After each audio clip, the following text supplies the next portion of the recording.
shitting in training day. Why they do that but like that? Why did Literally they do surrounding him, like him, shooting him over 70 times altogether. 70 times? 7-0? Eventually, after he was shot so many times, a member even grabbed his own shotgun and began to start shooting Corey with it after he was dead. See, that's that's a real massacre. Yeah. They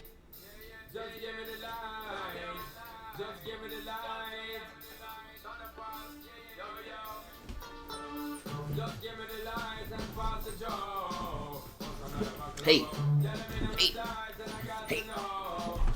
Don't touch my flow. I'm skimming it up. Hey. Welcome back to another rendition of AZ Reacts. Welcome back to the channel. If it's your first time tuning in, go ahead and indoctrinate yourself to Mandem. Like the video, sub to the channel, turn the notification bell on.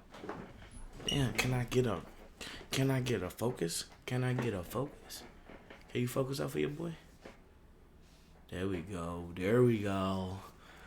We in it to win it. We got one of them voted in reactions, which I love to do. So keep on keeping on voting for your boy. 62 votes on this.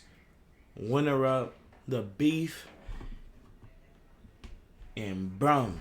Never ending beef and Brum. Let's see why it never ends. And then to do that, we got to see how it begins. To see why it'll never end. But Burger Bar versus Johnson's. Let's see how old this beef get. You know, it might go on from the 60s, 50s, 20s. You know, England, one of the oldest countries. So let's get straight into the song. Let's get straight into the reaction. You already know what to do. Mandem and the crew. Let's get it. It's 1985 in Birmingham, and the police officers slapped a fine notice onto an illegally parked car outside the cafe. When officers tried to arrest the man, he fled inside the cafe, where other people in the cafe started to protect the man and throw objects at the policeman. The violence started getting madder throughout the night, eventually turning into looting and even firebombs, which even resulted in two brothers who owned the local post office being burnt to death. This took place in the Handsworth district of Birmingham. Oh, because somebody for a parking ticket. Nigga died for a parking ticket. That would be pissed. Royally pissed. Where unemployment was rife, and the large majority of the population was either Caribbean or Asian. This riot breeded a Caribbean gang in the district, which was eventually used to protect each other against the highly racist police and white supremacists. The gang were called Inch High, and they started to become quite notorious after two members were charged for the double murder of the two brothers who were burnt alive in their post office. So as I said before, Inch High was starting to become more notorious after two members were charged for the double murder. Members from Inch High started hanging outside a Caribbean restaurant in Birmingham called Johnson's Caribbean Takeaway. They started to call themselves the Johnson Crew, or Johnnies for short. This was in the 90s when the crack and heroin market started booming in Birmingham, and the Johnnies wanted a piece of it. So started running up the drugs market and controlling security at some nightclubs where their drugs would be served, using violent tactics to take over Jamaican yardies who once ran the drugs in the city. But in 1992, tensions between members of the Johnnies were starting to mount after a member called Super D was charged for murdering another member over a female. This caused half of the Johnson Crew to break off from the gang and form their own gang up the road. The locals started to call the break-off gang the Burger Boys, because they would rob stores and go back to the Burger Bar Cafe on Soho Road in Handsworth, Birmingham, which was not too far from the Johnson's Caribbean Takeaway, where the original Johnson's members were chilled. Bro, but isn't that how everything started off though? Like how, like even the mob, bro. Every single thing goes off to, bro. It's a pride thing that men have inside them that they think they can do more. They can do a way better job than what's going on right now. You know what I mean? It's always those situations where somebody thinks they're bigger than the program. Sometimes they are, sometimes they aren't. You know what I mean? But you also do got to give people that chance to just go out and explore. Sometimes it be over petty shit. Sometimes it's over, you know what I mean, just regular, like, bro, we just can't keep doing the same things over and over, and we got different mindsets on this shit. So let's just break apart mutually, keep working together, you know what I mean? But let me get my own family, you got your own family, but we still working together, and our family is under one umbrella. You get what I'm saying? That's how the mob started. That's how this shit started, you know what I mean? That's why Kyrie left LeBron. It's a pride thing, bro. Every man has that pride inside of them where they always think that, you know what I mean, bro, this nigga's not my dad, bro. You know what I mean? This is not the dude that's my savior. You know what I mean? I'm my savior. It's understandable, bro, because you should always have in the back of your mind that nobody's coming to save you. You are your own savior. But hey, man, sometimes that shit ruin the program. But let's see how far they got with this shit, or let's see if they never end. Why they never end. There were also more tensions due to a number of other reasons, but the problem was the gangs didn't have a specific area where they were from. They just had takeaway spots they chilled at, and more time the opposing gangs would be living right next to each other in the same area, with the majority of them all growing up together and attending the same schools. Then eventually both sides started picking areas which made more sense for them to wreck, mainly just because that's where the majority of the members lived. So the Johnny's crew started claiming 2 areas called Los Hills and Aston, while Burger Bar members started claiming 2 areas called Handsworth and Winston Green, leaving some members who couldn't move house to switch gangs depending on the area sometimes. By 1994, the beef was in full swing, and members from both sides started tit-for-tat shootings. The same year in April, a group of Johnson members made their way to a party in Newtown and knocked on the door to the party. A man called Keith Copeland opened the door, and immediately Johnson members shot him in the head with a shotgun. A Johnson's member named Ringo was originally shotgun. All of this is off your body.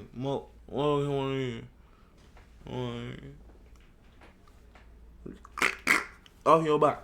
Your whole head gone. Whole head gone. Off your shit. Splatter on the wall behind you. Hopefully nobody was standing behind him, because his whole head, they head would have been gone too.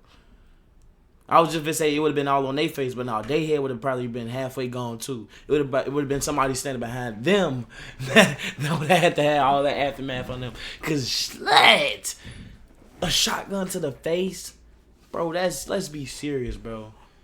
If the first shot don't get you, you know what I mean?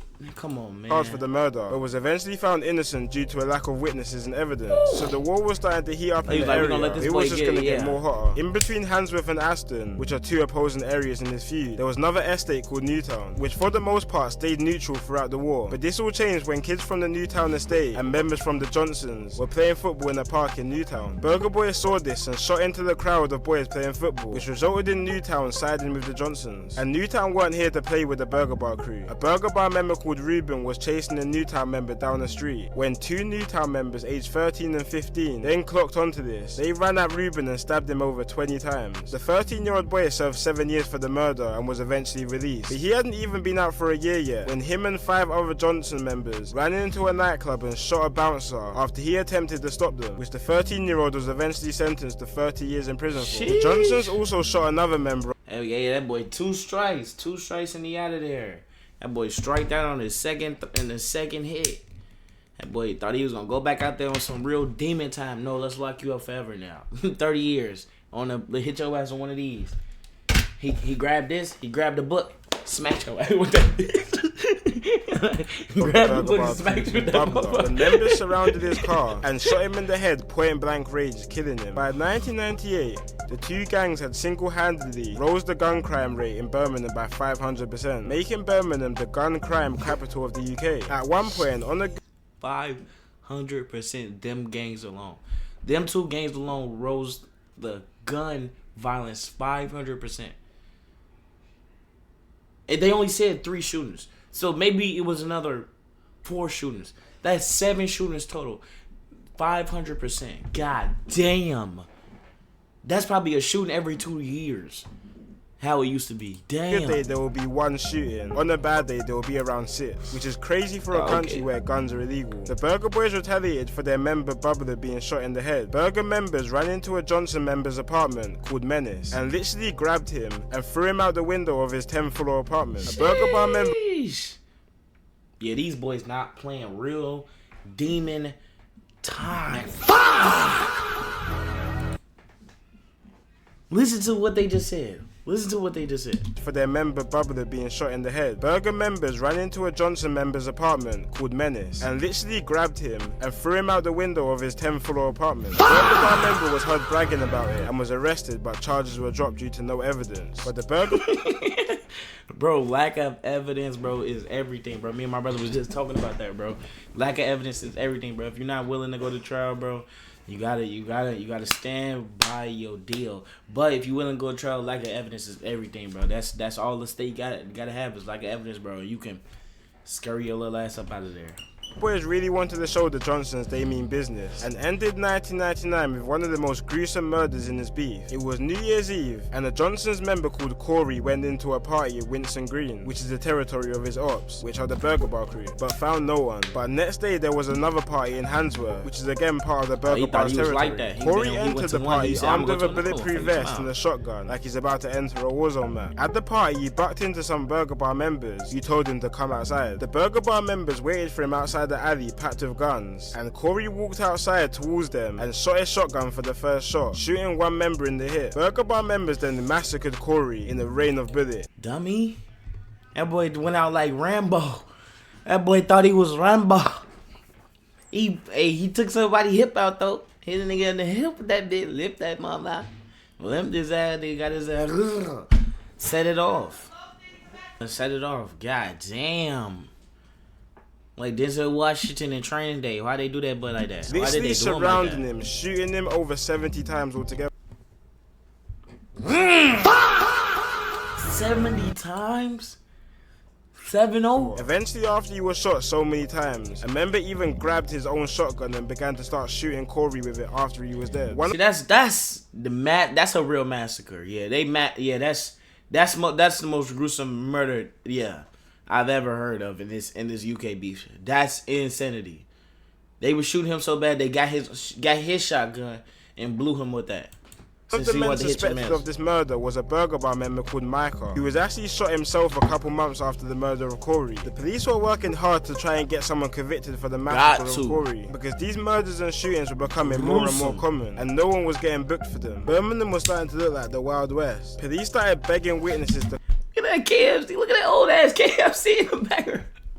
Damn, that motherfucker look racist as hell. That motherfucker look like slavery. You can't tell what that motherfucker don't look like segregation. Come through about the murder. You can smell the segregation on the side. There was about 200 people at the party. Police thought there would be enough witnesses for some people to try and go and testify against them. But the police underestimated the hold these two gangs had on the local population. Civilians were terrified of the two gangs, and snitching was one of the worst things you could get caught doing. Only one witness actually ended up testifying eventually, but all she said was that she saw one member with a gun earlier, but this wasn't enough to prosecute anyone. And again, there was another unsolved murder in the area. Then the 2000s hit, and younger factions of both gangs started to emerge from the estates, and the Burger Bar name was starting to fade away, and most of the youngers from the area started claiming a new name called RMD, or BT1 Bangers. Same thing with the Johnsons crew. Youngers from the area started to roll around naming themselves Slash instead, which breeded a new generation of this war, RMD and BT1 Bangers versus Slash. But for the purpose of the video, and that's where the point where all this shit could have diminished. Y'all gave these youngins so much of an influence that y'all made them. They don't want to follow y'all for real. They want to do what y'all doing, but not follow y'all because y'all not great examples. But y'all enough of an influence that y'all influence them to do what y'all doing, but not follow y'all. That's insanity, bro. Insanity. This could have stopped right here if they had the right influence, but they didn't. So now they got new gang names. They going off the rim, and they using y'all name too, because they like, well, our brother's been beefing with them, so now we got our own gang, we beefing with their youngest, you know what I mean? And they just justifying it with that, but it's never justifiable, bro. But it is what it is, bro. They don't even know these dudes. And to make it easier to understand the division, I'm gonna keep the name to Johnson's and Burger Bar crew when referring to the two separate sides, because if not, it can get quite confusing. And it didn't take long for the younger generation to follow suit of their elders. It was March 6th, 2000, outside the club in Birmingham called Fozzie's, and for once it seemed like a peaceful night. It hit the club 6 AM closing time, and people started leaving the club. One of these people being a young father called Christopher Clark, who was known to chill with a few people associated with the Johnson crew. Around 10 younger members from the Burger Bar crew spotted Christopher and started bottling him, but then one member brought out a shank which stabbed him twice in the chest, which reached through his heart and killed him, and then the killers ran away from the scene. Christopher was known to hate the Johnsons, especially because they used to bother his girlfriend. 4 out of the 10 members were eventually caught, one of these including the Burger Bar member called 13, who was named after his prison cell number. A Johnson's crew member actually managed to shoot 13 in the leg for revenge, but he survived. 2 days after this shooting, 13 and 3 other members were arrested and charged for the murder, but all murder charges were eventually dropped and were lessened to a charge of violent disorder because the judges couldn't figure out who actually stabbed Christopher. See, this was about 12 years before joint enterprise was introduced, which is the law. Hey, what's up with these judges over there? They really about this evidence. You don't got no evidence, your ass ain't getting convicted. Boy. Now where essentially you could be convicted for a crime your friend done if you have some type of involvement or role to play in it. For example, if you're beating somebody up and your friend ends up stabbing and killing them, you'll both be done for murder. So before this was introduced, it was hard for joint murders to be pinned on anyone. But the beef really started heating up after Burger Bar's boss, a man nicknamed Nozza, was shot while he parked up in his car on Johnson's crew territory. Nozza was then said to have planned a retaliation hit. A man linked to the Johnson's crew called Ashkai had just came out of prison and was back on the streets. He was posted up in his BMW on a nice sunny day when the Vauxhall car pulled up beside him. Inside the Vauxhall were 2 men with semi-automatic handgun, and more than 20 shots were fired at him, killing him broad day on a residential street. Now the police wanted to catch the killers badly, but there was no evidence. The only evidence they had was a strand of Nozza's hair found inside the Vauxhall car. The police found that enough to be evidence to put Nozza down for the murder, but eventually, years later, Nozza got his appeal and was released under insufficient evidence. He wasn't out for long though, after being found guilty of... Yeah, luckily, he if the first night he could have had a good enough lawyer, he would have been out of there. Criminal empire godfather who sold machine guns to other gangsters and said were 2 innocent girls were gunned down and is locked up for 16 years. Running the national gun smuggling ring and was given a life sentence for the finally second they time got in his life. Now let's fast forward to 5 months time. Finally. Remember 13, one of the members who was sentenced for his part of the murder of Christopher Clark. He had just been paroled from prison after serving 2.5 years and moved to a nearby town called West Bromwich and was trying to turn his life around and leave the gang life behind him. But as we know, the gang life doesn't work like that. When you're in, you're locked in for that. So 13, thinking he's starting a new life in the new town, started to hand out leaflets for a new promotional company he was trying to run. One of these leaflets going to 2 girls who had boyfriends of affiliates of the Johnson's crew. Real quick, one of the girls called their boyfriends and gave the drop on 13, and 2 members pulled up to the drop in a stolen BMW and fired 9 shots into 13, leaving him dead on the scene, which left both of the girls who set him up and the boys who killed him with life sentences. Then New Year's hit. Yeah, and that's what you get. The setup, the stick-up girls always think they just... I'm pretty, I'm just a girl, Yeah, your ass can get beat too. Oh God, you want to live that life as a female? You can get beat too. They grab this motherfucker right here. Hit your ass with that bitch too. They throw the book at whoever. They don't care the gender. They throwing the book at whoever. Johnsons were throwing a New Year's party. The party started at a nightclub where Johnson's members were said to be mocking 13's death, which was somehow relayed onto Burger Bar members. The after party was in a cramped hair salon, which had over 150 people partying in there. Burger Bar got the drop quick and rid there in a red Mondeo with a Mac 10 and a couple handguns. While a group of Johnson members were outside with a bunch of girls, Burger Bar set fire onto the crowd, leaving 47 rounds on the scene. 6 people were shot, including 4 females and 2 males. One member even hopping out the car to get closer to shoot at certain individuals. 2 of these female shots included 2 cousins, Charlene Ellis and Letisa Charlene's. A man called Nathan was the brother of Charlene, and he rang up his half-brother immediately called Marcus after the shooting, because Marcus was a member of the Burger Bars. Once Nathan told Marcus about the shooting, Marcus simply asked if they were dead. Nathan then checked and confirmed while crying that they're both dead. Marcus put down the phone and went on the run, realizing he had just took part of the murder of his own half-sister. 5 members were found guilty for the double murder, with one member nicknamed Dread eventually acquitted for the trial. But a couple days after Dread was bailed, he was shot 9 times in his head, back and neck by Johnson. Sheesh! Sheesh! 9 times head, back, neck. Head, shoulders, knees, and toes his ass. Damn. But survived. Dredd was actually on another 2 murder charges after this, but both also got dropped, before he was eventually convicted and sentenced for his 4th murder charge in 2015 in an internal situation. So at this point, there were countless tit-for-tat shootings and murders, which I could talk about for hours. But let's fast forward to 2004, when the Johnson's crew started to hit the booth under their new name Slash. These were in the Channel U days, which was a channel back in the day that used to broadcast all the new UK rap and grime tunes. It was pretty much the link-up TV and GRM Daily before YouTube YouTube came out, and Slash started to get some serious traction on the channel, even collabing with the American group Dipset, which is something impressive to do back then to get recognition and even jump on a track with an American. The group started to rise some controversy as well though, when the member was shot dead in the middle of a music video for a track called Hardball after an internal dispute. And after if that video's still up, y'all want to watch that video, 15 likes and we gonna tune into that video on camera. I know they censored it out, but we gotta check that shit out. If it's up, it's up. Please like the video, like the video, like the video. Even if you made it this far, like the video. We gonna check that shit out. Let's get straight back into it. Bar members started making diss tracks back to the Slash crew. It was starting to become clear from the outside that Slash wasn't any normal music group. While this was all happening, there was more issues brewing up in the town. A 14-year-old black girl was caught stealing in the Asian hair shop and was supposedly dragged to the back of the shop and sexually assaulted by several Asian men. This took place in Newtown, which was an area affiliated with the Johnsons. So they rioted, burnt down and smashed up Asian shops around the town, which caused massive brawls between black and Asian people, resulting in one black guy called Isaiah Young Sam being stabbed to death by several Asians. In one day of rioting, there were kids and women, bro. Innocent kids and innocent women get put into the mix, bro, that's when whole communities go in, because now mothers get to crying, brothers, fathers, everybody's in the mix now, and there's whole communities that gotta come together and fight for each other. So I see why it got crazy.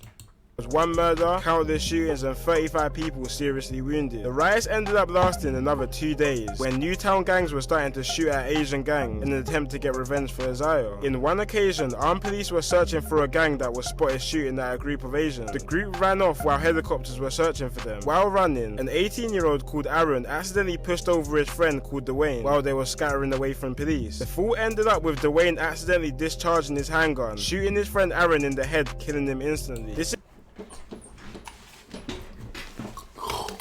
What? How did it happen? How did it happen? How did it happen?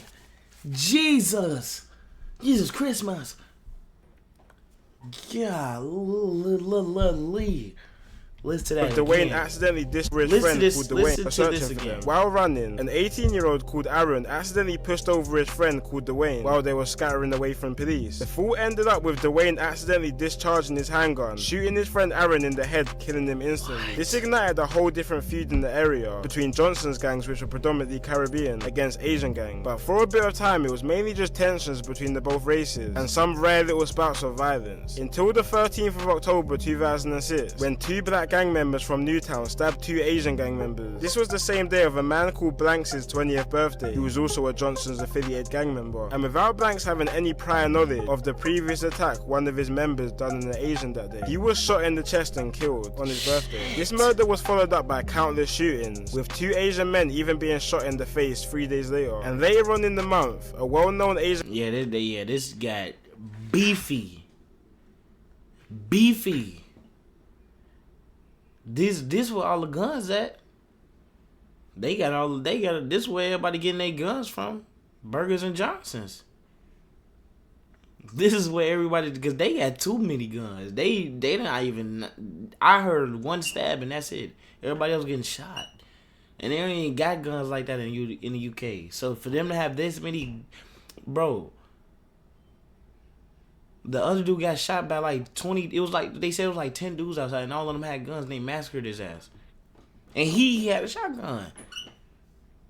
All these guns out there, they got all the guns. They selling the guns to everybody. The gang leader was shot to death inside his shop. And two men walked into his shop and shot him twice in the head with a shotgun. Now let's fast forward to one of the biggest moments in UK history in recent years. Summer of 2011, when a man called Mark Duggan was shot and killed by police in London. The whole country rioted. And if you was around these times, you would know the whole country was in anarchy, including Birmingham. In one occasion, a group of men lured police towards a pub after firebombing it, and then began shooting at the police once they arrived. which 6 men were sentenced for 12 to 30-year stretches for. And quite a lot of older members got sentences for their roles they played in the riots, which made it quite a weird time once the riots were done, and made the older gangs which were Johnson and Burger Bar affiliated more relevant. And around these times, the new generation was starting to grow up. They didn't have much ties towards the old feuds that were going on, starting a new feud, with members from the Handsworth, Winston Green and Hockside calling themselves AR or Armed Response, and members from Newtown calling themselves GMG or Get Money Gang. By the mid-2010s, both gangs had brought gun violence back to Birmingham, with over 20 reported shootings between both of them within a fortnight. And not too long after the big spout of shootings, a song dropped on YouTube called M to the N from a member of the AR side called Lynch, referencing real moments like when a 16-year-old got shot in the back at a barbecue. When police found this video, they started investigating Lynch heavily, especially after a bullet was found under his car after a shooting was linked to him. And he looked even more suspicious after him and another member was arrested in September after their car was stopped and searched, and balaclavas, gloves and stab vests were found inside the car. After months of investigating, police managed. Yeah, of course. We investigating your ass for real now. You if you're not that shooting, you've been part of something else. So we got your ass for something. We gonna get your ass for and found drugs, ammunition, and a gun stashed in his house, slapping him with a 27-year sentence. Lynch really put drill music on the radar in Birmingham though, because after Lynch was arrested, his rivals GMG started dropping drill tunes laced with disses towards the AR gang. It started to intensify the rivalry and increase the shootings in the area. So police launched, which was at the time the biggest gang injunction in the UK on both of the gangs. This injunction banned 18 members from GMG and AR from Birmingham, despite them living and growing up in the city. And if they were caught in Birmingham, they'd be facing an instant 2-year sentence. This injunction also banned members from making drill music, which they believed to be one of the sources intensifying the beat. And if you look on YouTube, you'll find most songs from both sides are re-uploads, because the originals got removed from YouTube as part of the injunction. But this gang injunction wasn't stopping anything on the streets, so the police started getting more hands-on, sending out undercover officers to survey areas of high gang activity. In one occasion, undies were patrolling the block of the AR gang when 2 members from the AR gang fired 2 shots into the undies car, thinking it was the rival gang GMG lurking on their block, which makes sense why they thought that, because the beef in the area was as tense as ever. Not too long after this situation, GMG members were out looking for AR members in Winston Green. That's how 12 get your ass. That's exactly how 12 get your ass. They want you to shoot at them so now they can peel your ass off. They were in a Ford Cougar, packed with members, and started shooting at a group outside the takeaway they thought were AR members. They didn't end up hitting anyone, so they were out looking for more members, when they found an AR member called K Rizzy's Mercedes parked outside his dad's house. So the GMG members let out fire onto his car, hitting K Rizzy's innocent passenger who was sitting inside the car. See, K Rizzy wasn't even in the car at the time. He was inside his dad's house, while his friend was sitting outside his. So when he came back and heard the news of his friend getting shot, he lost his head. The next day, K Rizzy and another AR member called Dazar were looking for revenge on GMG's block with a Mac 11. They found father of 4 Skelly outside a set of shops and let fire into him, killing him instantly, and both were eventually sentenced to life for this murder. Then the new wave of drill came to Birmingham, which was mainly led by a gang in Newtown called Nine Boys, who are linked with GMG. One artist which you might have heard of is called Trills. He blew up after getting 3.5 million views on his hit song Birmingham City, and his name was even more hot when in March of... If you want to check that song out, like the video, you already know what to do.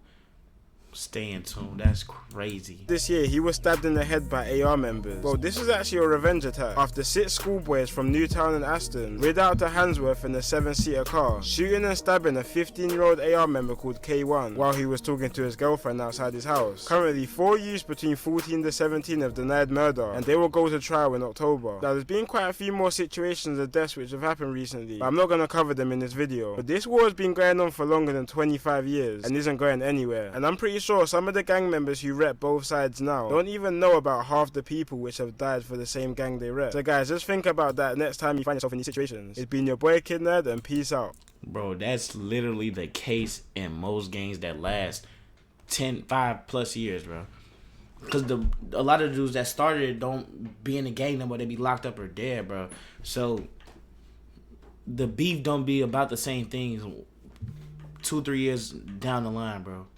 It gets shaky. The shit gets shaky. That's all I'm going to say, bro. But you already know what to do. Like the video if you like the video. If you don't like the video, anyways, we're going to be back with another mother-sucking video.